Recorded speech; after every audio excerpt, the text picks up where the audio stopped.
Dans un monde où tout est surveillé, la liberté n'est qu'une illusion. Bienvenue dans l'Océania, une société où Big Brother contrôle chaque mouvement. Imagine une société où même tes pensées sont surveillées.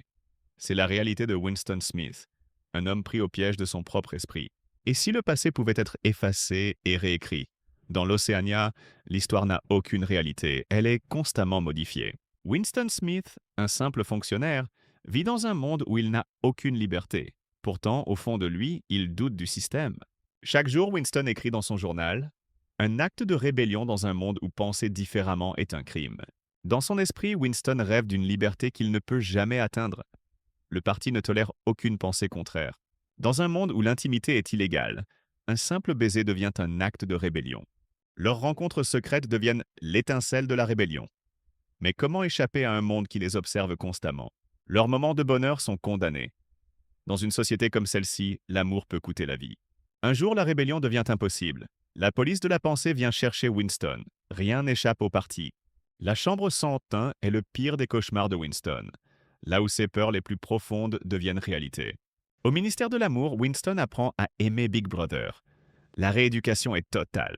Dans un ultime acte de soumission, Winston accepte le système. Le parti a gagné. L'individu n'a plus de place dans ce monde totalitaire. Winston Smith, un homme brisé par la torture, voit maintenant Big Brother comme sa vérité ultime. L'amour pour le parti est complet.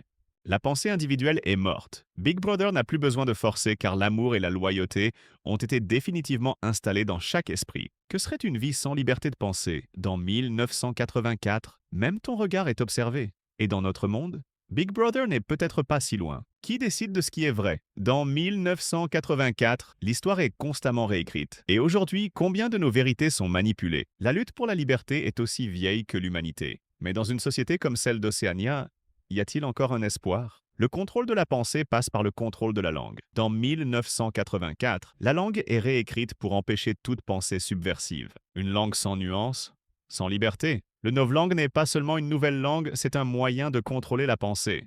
Le parti ne laisse rien au hasard. Ses slogans sont répétés, martelés, jusqu'à ce qu'ils deviennent des vérités incontestables. Aujourd'hui, chaque clic, chaque mouvement, chaque mot peut être enregistré. Où commence la frontière entre 1984 et notre réalité? On nous dit que nous sommes libres, mais qui détient vraiment le pouvoir? Ce que nous pensons être la liberté pourrait bien n'être qu'une illusion. Dans un monde où l'information est contrôlée, qui peut dire ce qui est vrai?